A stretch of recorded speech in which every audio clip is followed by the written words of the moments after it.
worse as the hairline keeps receding. There's just more and more to be shiny. You're like Mr. Clean up in here. I can remember having teachers, or just people I work with, whatever. Mostly teachers, it seemed that would they'd have like the shicked head, Yeah. and usually they'd always have like the side bit of hair as well, and it felt like they just had turtle wax. It's like you're doing it on purpose. You're not just naturally shiny, right? No. But I'm looking at myself, and I got all this like forehead shine going on. It's like, God, maybe it's like natural. So I'm heading towards the dome, man. It's just like as the hair recedes, the disco ball comes forward, and it's gonna be nothing but bright lights. Yeah, man. You could find yourself in the crowd. Like, kids, just look up for dad. The beacon of light. Okay. Wife will be on the phone. Hey, can you just turn around and cast the lights all over the place? And I'm just spinning in a circle in the middle, like a strobe light. A rave starts around me as like music pumps. Blinding other drivers. Just Oh, that's good. Let's crack into it. it's good to laugh at ourselves. Yep. If you don't laugh, you cry, champ. All right. That's right. So we're live across the world. We'll get this recording started officially because we are live. The adult beverages are poured, the kids are asleep. Welcome to New Dad Gaming, a show about fatherhood, gaming, and new fathers figuring out their gaming lives. My name is Trevor, and I have a 7-year-old and a 5-year-old. And I'm Jeff. I have a 12-year-old and a 9-year-old. Bit of a slip. He's going to be 5 in 2 weeks. Ooh. So Getting up there. But it's just like at this point, it's to call him a 4 seems ludicrous. It's like he's so close. What am I? He's basically 5, but we'll have the whole birthday situation coming up again. Can't wait. Should be fun. The summer beer continues. We're in the dog days of summer. Yep. Wrapping up has been a phenomenal year. Great beers all across. Now, of course, we never bring a bad one necessarily, but heard from a lot of listeners this year. It's been great for the suggestions that have come in. If you yourself have any, reach out to us on Twitter at New Dad Gaming or our website, newdadgaming.com. If there's a particular beer you're enjoying, myself, it almost feels like a cheat because I discovered a Coors and Coors Original. This is a cheat. And then you might recognize this branding, and I'm looking at it thinking, this is a tasty beer. I like this one very much. However, is this just Coors Banquet, which I have absolutely recommended on this show, and it is. It is. So Coors Banquet, it was fascinating. It was their Coors old recipe. And you say Coors, and immediately you're thinking Coors Light, kind of watery, not necessarily your craft or overly interesting type of beer. But Coors Banquet was delicious. So that they were brewing it in much smaller batches, and it harkened back to an older recipe that they had. I adored this beer. Bought it all over, like sung its praises all over the place. Yeah. I go in now, and there's the exact same branding that says Coors Original. And it's like that.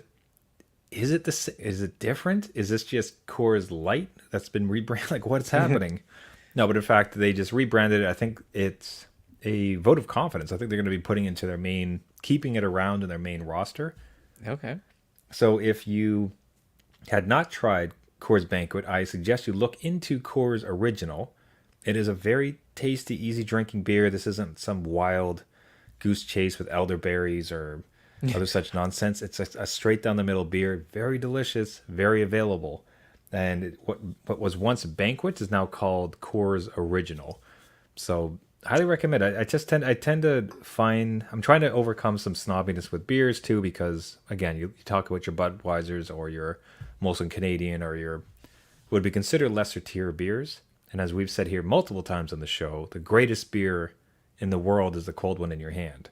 Right. So get past it, like have a drink and just enjoy it. So Coors Original, that was my week. It's a throwback because it's just Coors Banquet, but I'm counting it this week as my new beer. So It's okay. We can have repeats. So what are you dipping into this week, Jeff? I'm dipping into Big Rig Breweries, Shakedown Awakening, or Shakedown the Awakening. It's Just quite a name for this one. It's kind of like a movie title.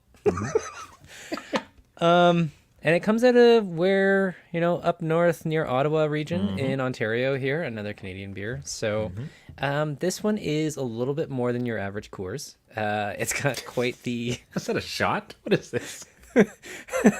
It's a hoppy beer. So if you don't like that hoppy taste, that like citrusy kind of feel to your beers, this one wouldn't be the one to get.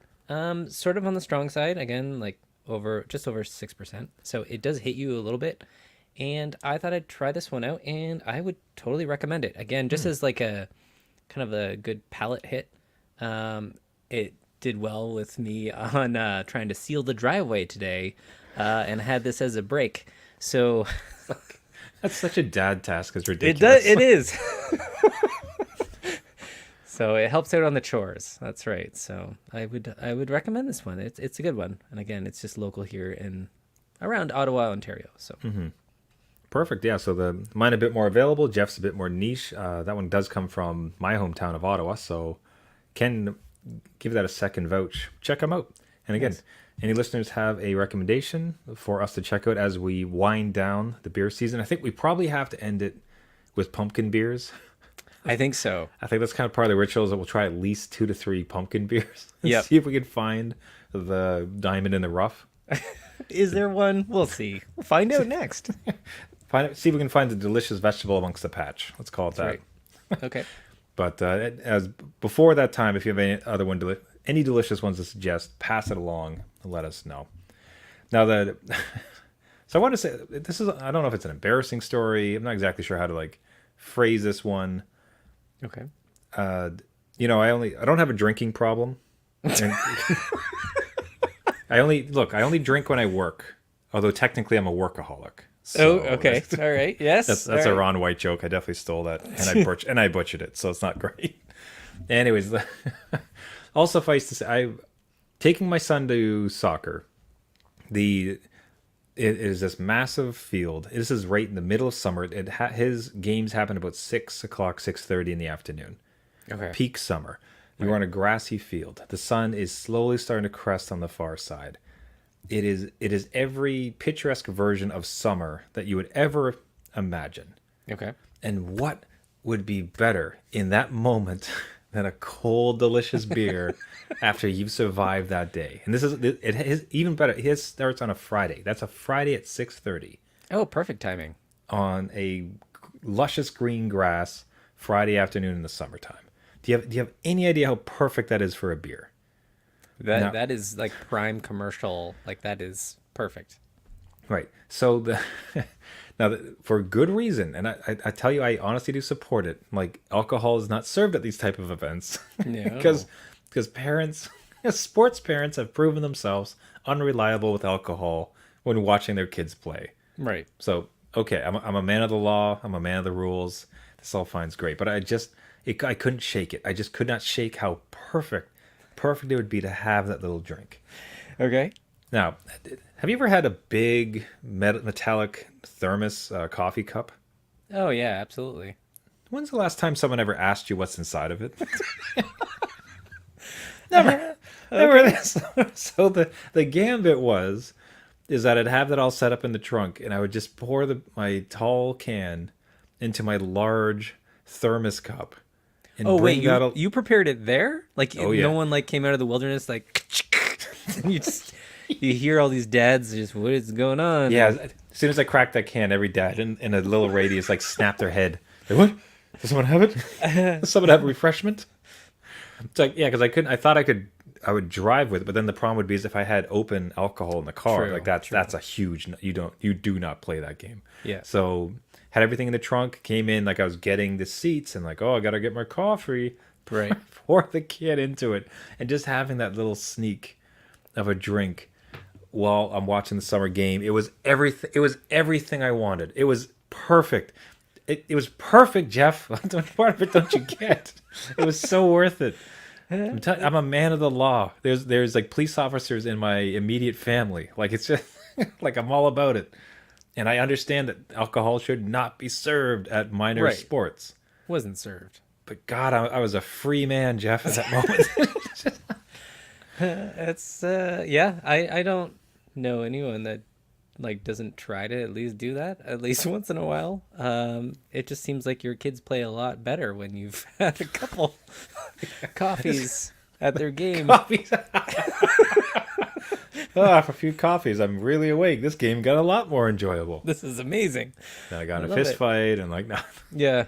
Yeah. So look, I do not advocate people to drink at like any possible public gathering there is, but there's just some moments in life where the well-meaning rules just don't feel like they should be apply, and you just want to be free for that moment. Yep. And it made the couple times I've done it. I don't plan to do it all the time, but the few times that I have, chef kiss. It was so great. It was so wonderful. This is where that thermos kind of grows a little bit. So Yeah. like you can get like the Bubba huge Yeah, the thermos. The 4 liter one. Yeah, like Oh it my looks like a Lord. mini keg. You're like, wow, you must be really tired of all that coffee. Hmm. You had 6 at night? Like really? Oh, a lot of work I gotta go do. That's right. Oh, late shift. Yeah, sorry. So I don't want. I'm hesitant even to call it like a dad hack or hey everybody go try it. It's like a dad truth. Yeah. Yeah, I'm sure. I would be interested to hear stories from other gaming dads where it's just those moments where, you're not supposed to do necessarily something, but you bend it a bit to experience a wonderful moment. We'll put it that way. Or just tell me off for being a terrible person. Whichever, however you want to play that, I'll understand it. No, now a great game came out, getting a lot of buzz, getting a lot of interest, and it really fits up right up our alley. Both from our kids being Smash Brother alumni and just this general universe and superheroes, everything else, our kids would be directly into it. So Multiverses launches. And I don't know about you if you kept them straight, but in my mind, I got this one and the Nickelodeon one completely confused. I thought it was the same game. Like another one came out. I was like, didn't that already launch? And where's, Cat Yeah. Dog? Like, what happened? Because I think you even talked about that one on the show. Yeah, we did play with that one, and yeah, I could totally see the confusion, right? Like all these characters are kind of mashed together, same kind of colors and feels to them, like not generic, but like they look similar, right? Like they're trying to do the same thing. So yeah, this one is a little bit bigger than the other one, the Nickelodeon one, but doing a fair bit better. Yeah, I suppose I don't know about you, but I was really surprised by the acclaim. Like this, it looks like it might turn into a staple of. Well, staple is a very strong word. It looks like it might make an appearance or a run at being competitive. So there might be like Yes. tournaments, and then you might actually start to see it on streams, and like I'm seeing tier lists of all like the best characters, like who you can actually play, and strategies, things like that too. Yeah. Ma- So were you surprised by that type of uptick? Like how people are actually sort of embrace this one, especially seeing how the other Nickelodeon was just cast aside as a Me Too Smash Yeah. Brother. Yeah, I am actually. I didn't think this one would take hold the way that it has, and a lot of people are still talking about it. Like it's still hot. They have a lot planned for it.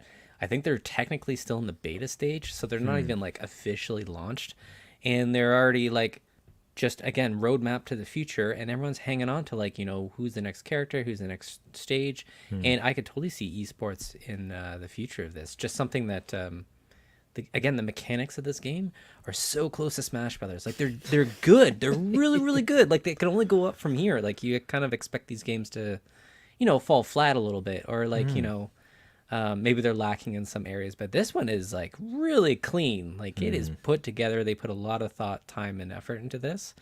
Some of it's just I can't get over like some of the weird licenses. They're just kind of like smashing into this world. Ha. Just like you'll have LeBron against like Batman, and you're like, I don't understand. I understand that there's Space Jam and all that stuff, but it's just like, yeah, have fun with it. Go nuts. I'm here for it. Sure.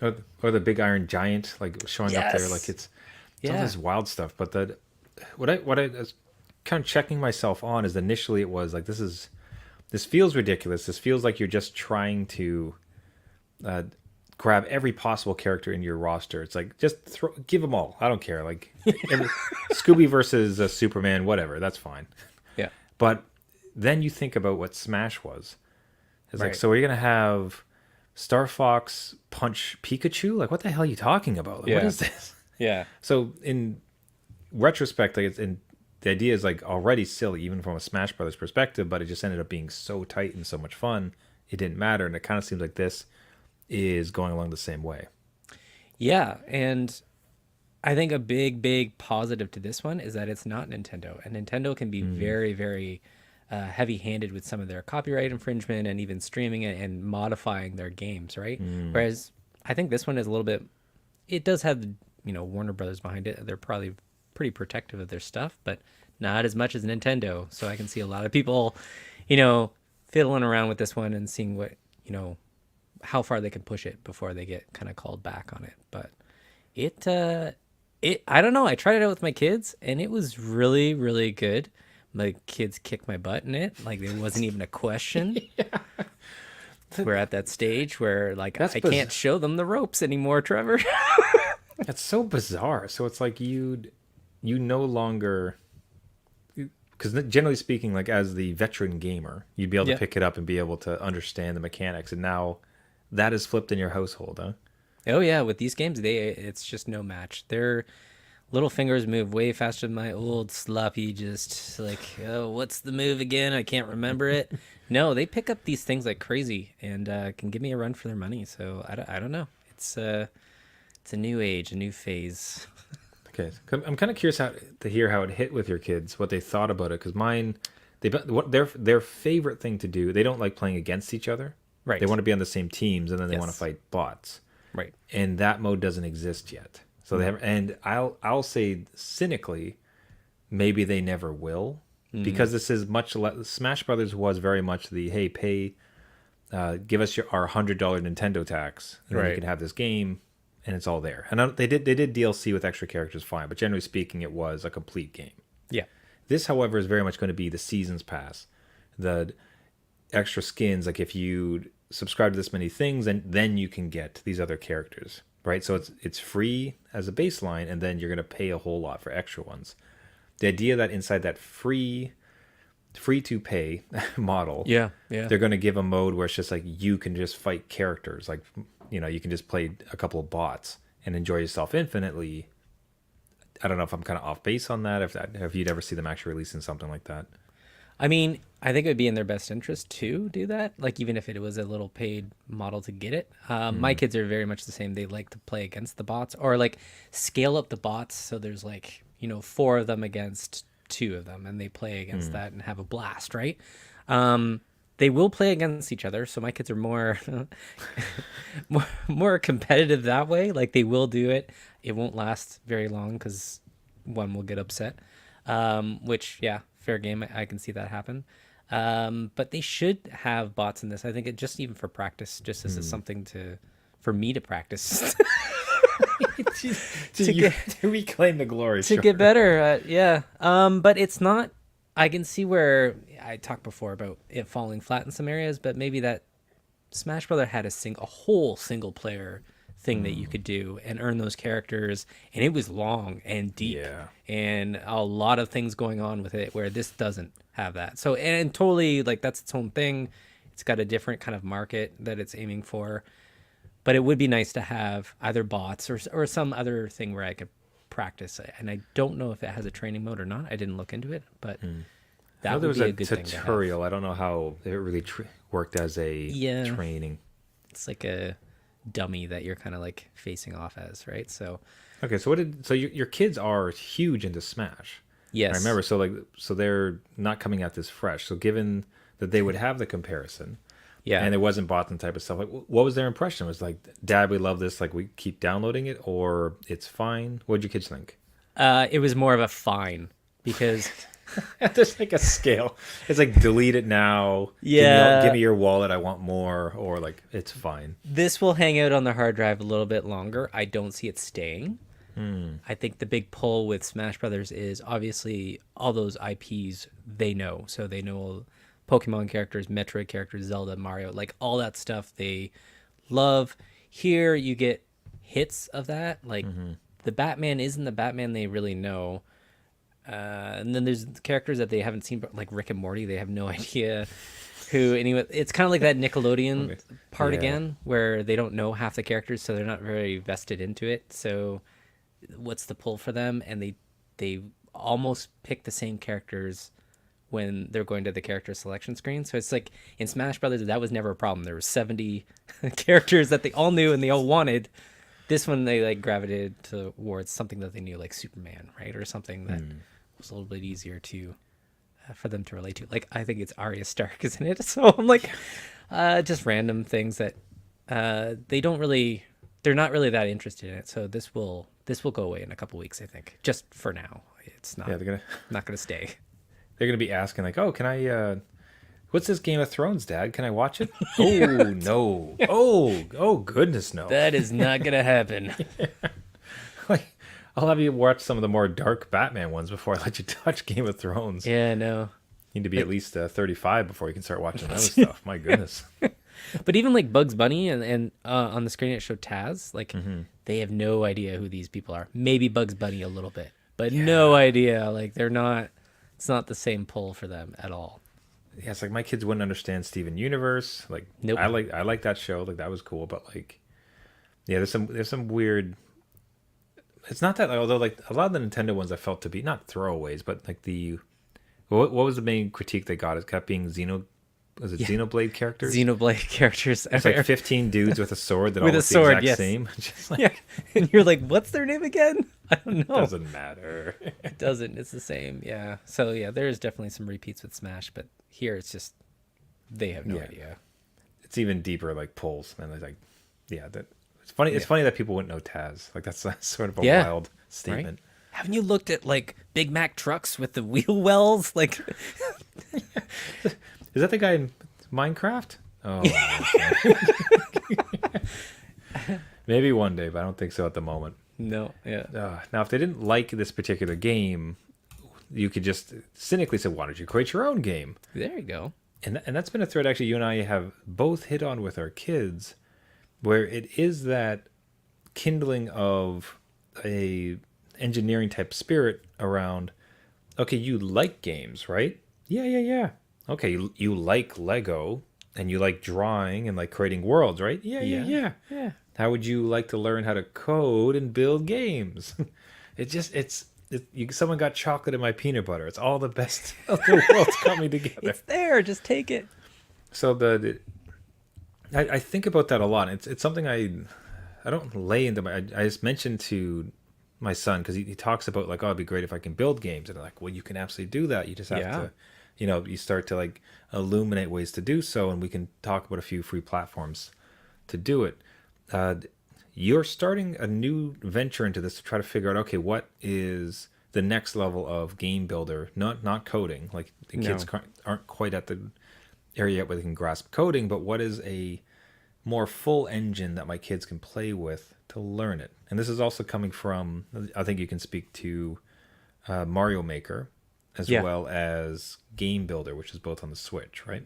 Yeah. And we have both those games, and my 9-year-old especially liked the ability to create their own little thing, right? Because they wanted to kind of have what was in their head on the screen, and they could do that in Mario Maker with the tools. And Game Builder Garage, they had a whole set of tutorials that you could kind of learn, and it would show you different types of games you could build, like shooter games and kickball games and 3D-ish kind of games. But then that's where it kind of stopped. So like those tools only take them so far.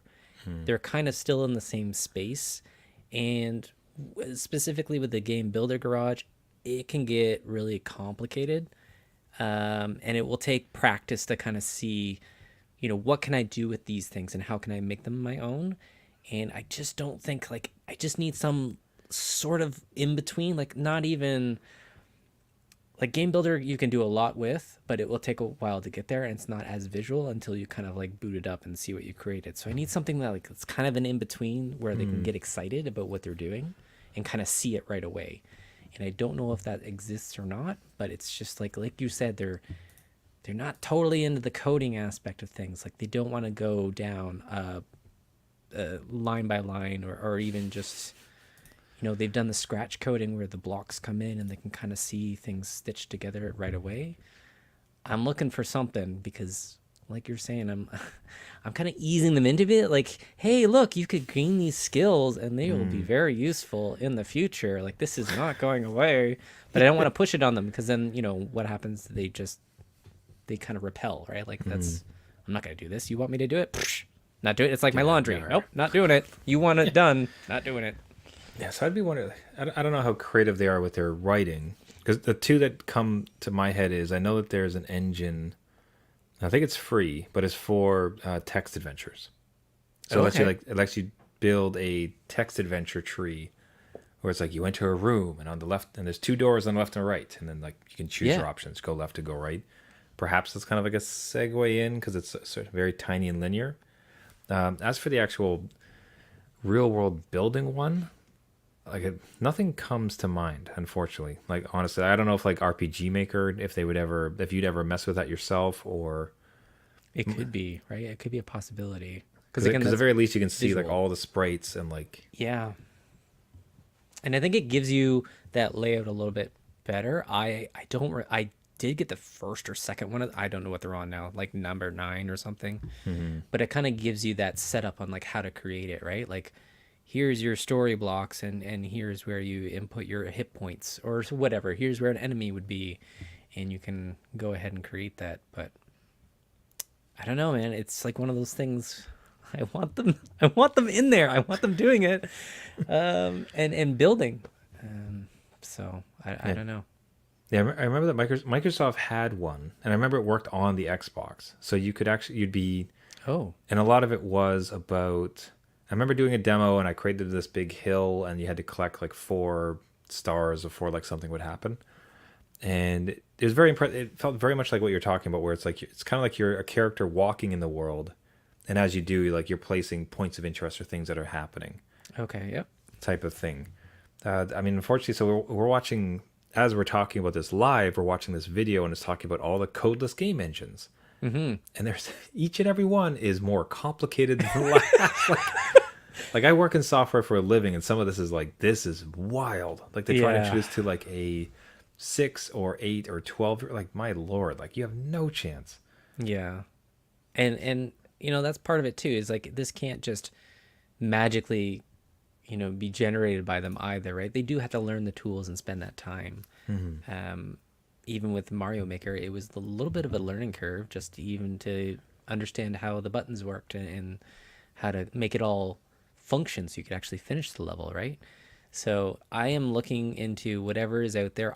We played Quake again this weekend, and Nice. I was looking at like maybe there's a map editor just to build, because I remember those That'd be map cool. editors you could see it happen, right? And now they're very slick, so you can see the world being built. Even if it's just that and less of the game code, quote unquote, just even building in a 3D space. Let's get used to that and let's see if you like it and apply it to other things.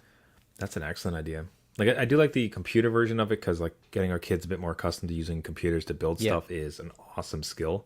I have heard people say before that you can for the game for building games, a great place to start is to build a card game Okay. because it's offline and you could literally just have like blank cards. And I think they sell packs of blank ones if you don't want to cut out 100 ones. Yep. But then you can just draw much like a Pokemon or however, you can fashion it after any existing model and like, okay, well, this is what a mana is, or this is how like power works, and this is a super scary monster. And then they'll play a few games and like, oh no, like Trogdor is unbelievably powerful. I'm going to need to nerf that a little bit. And they start to get just that sense about putting something into the world and then the repercussions of having it there.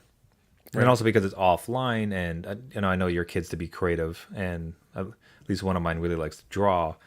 That's kind of like this angle where it turns into a game. Yeah.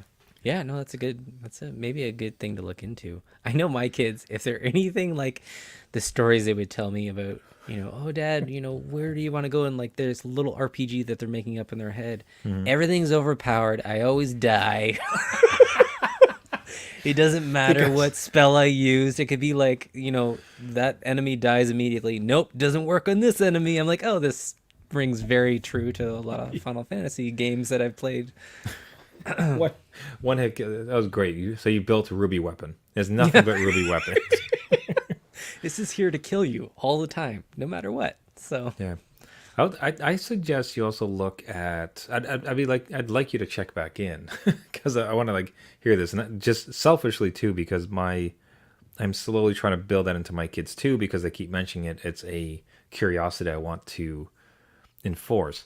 Yeah. I would be curious, like if you checked it on the iPad. I wonder if there's any kind of smaller game building ones. Like I Yes. remember a few titles coming out that it was very much. It was a 3D space. It was like a little character. It's isometric view, and you start at one end, you have to get to the other end. It looked very Yes. much reminiscent of Toad's Treasure Tracker or whatever the game that was in Nintendo. Yep. But on the iPad, like the whole purpose of this title is that you can play other people's levels and you can build levels. And much like you're saying with the Quake modifier, it's not so much about like, okay, let's get you knee deep into coding and like Yeah. Yeah. creating the skills. Let's instead get you, all right, let's build some levels. Try to build a level that I'd find impressive. Yeah, yeah, and again, it's just it's just trying to harness that curiosity that I can see there in their little minds, and I think that's our jobs as gaming dads, right? Like even with Minecraft, right? Like get in here. Oh, did you know that you could, modify Minecraft and do things that are beyond, or make structures and engines and things that work? So like let's just push it a little further instead of baseline all the time, right? So. God, I hate to say it, but Minecraft might be the secret weapon there because Well, it's just I just mentioned it, and I'm like, damn it. Maybe it is. Do you know what I mean? Like, maybe it is. there's got to be a way to not. I know there's a bunch of crazy coding stuff you can do within Yeah. Yeah. Minecraft, but there's got to be a kind of more simple game creation mode Yeah. where you can just kind of in 3D like Minecraft space build a game of what your kids are heavily invested in. They're very good at. They love it very much, and so do their friends. Absolutely. So it's like you could build a Minecraft game for your friends. yeah. That is a really sweet angle. That might could your be winner. that could be the turnkey there, right? Like that's the gateway. The gateway drug into coding is Minecraft. Suckers, you're learning. Oh, I don't like this anymore. In your face, Dad, I built this game. Oh ho, son. I was playing 3D chess. You now have a skill. That's right. right. Can I play it? That's $9.99, Dad. You don't get off free. What about this other character? That's Yeah. That's DLC. You'll see. No! You were supposed to destroy them, not join them. Why does the villain look like me? Sir Dadsalot removed Yeah. remove the computer from your room. You must go slay Dadsalot. Wait a minute. I don't like where this is going. Why do I have such a gut? Come on, man. Why you gotta do me like that? Your father, man. Come on. Oh, on that note, we'll wrap it up for the week. I will say this: if any gaming dads have experience with a platform that Jeff might be able to suggest to his kids, and that we can give to the audience as well for building games, pass it along. I think it's one of the more interesting threads for gaming dads, where it's that transition from consumer to creator. Yeah. And what's interesting with our kids and many kids from listeners is just that that using that creativity, that curiosity, that desire for gaming and turning into something that teaches skills and just interesting methods of creation. So if you have any software that you've used with your kids specifically, would love to hear. Reach out, newdadgaming.com or at newdadgaming, which will tie us up nicely for this week as we wrap up this show. Everybody, thank you so much for listening. If you want to get a hold of us, much like I just mentioned, I'll mention it for the fourth or fifth time. You can find us at our website, newdadgaming.com or at newdadgaming. It goes without saying that one of the greatest things has been communicating with listeners of the show, hearing your own dad stories, your failures or triumphs. You can validate my drinking at my son's soccer game or not secretly. That's a good idea. You can pass ideas along for Jeff. We can share it with the community. Do reach out, newdadgaming.com at newdadgaming. If you like this podcast, you can find it anywhere where you get your podcast. So iTunes, Google Play, Spotify, Caster, anywhere. If you just search for New Dad Gaming, a subscription helps us out greatly. It honestly really makes an impact. What makes an even larger impact, perhaps you don't think it does, I can't describe to you how much of an impact it makes, but if you do leave a rating, it really boosts the signal as we try to get out to as many gaming dads as possible. How are we going to find the perfect coding language for Jeff if we don't get out to as many dads as possible? That's right. So if you take a moment on any of those platforms, leave a rating. Jeff and I will be eternally grateful. Couldn't thank you enough.